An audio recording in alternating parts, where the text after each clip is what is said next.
I'm Gary with Optimal Cruising, and this is your cruise news update.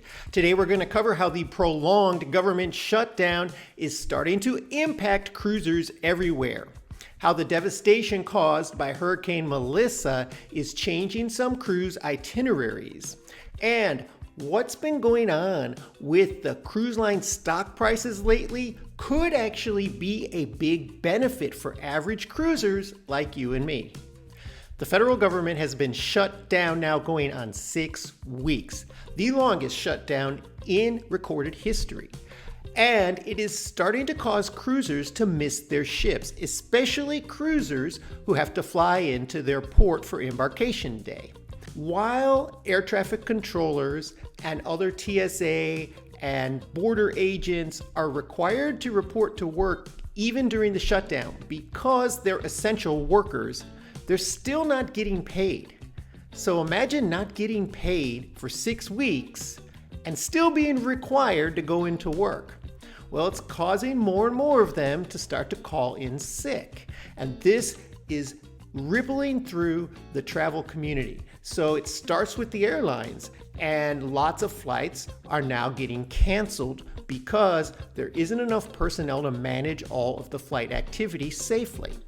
One source reports that just this last week, at least 100 cruisers missed their cruise out of Port Canaveral because they didn't make their flights in time to get on the cruise. So they lost their vacation and their money. It used to be good enough just to fly in the day before your cruise. But now, with these excessive cancellations and limited availability for rebooking on another flight, depending on your situation, if you get stuck and you're on one of those canceled flights, it could be a day or two before you actually get on another flight. And that's a real problem that is starting to impact cruisers. One cruiser made a comment to me last week that they have an upcoming cruise in 2 weeks, and that if this government shutdown is still going on, they aren't even going to try to make the flight. They're going to get in their car and they're going to drive. They live 12 hours away from their port, but they're just going to not even wait to see what happens with the airplane. They're going to drive 2 days before, take their time, and make sure they don't miss their cruise vacation. And be careful if you bought one of these insurance policies thinking that you're covered if you missed your cruise. Because I had a cruiser report to me 2 weeks ago that they actually missed their cruise because they were flying in the day of, which they felt comfortable doing because they bought the insurance policy.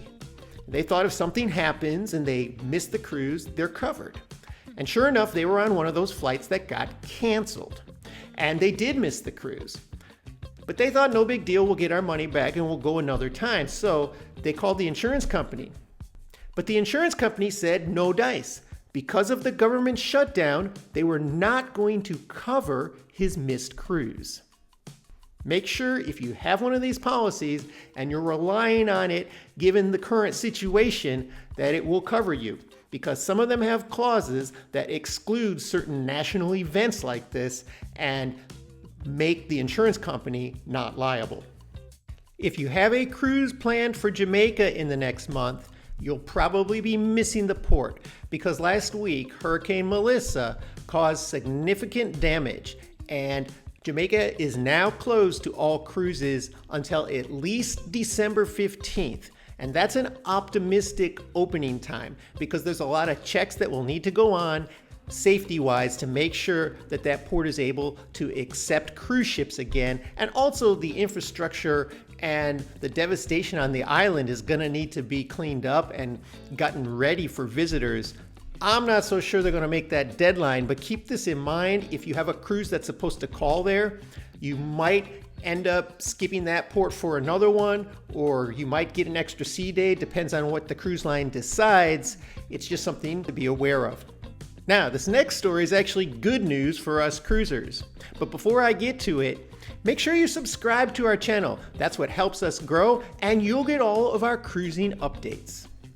So if you pay attention to the stock market at all, cruise line stock prices have been falling heavily over the past month or so. And what's starting to happen is they're starting to get some pressures to get more people filling these ships.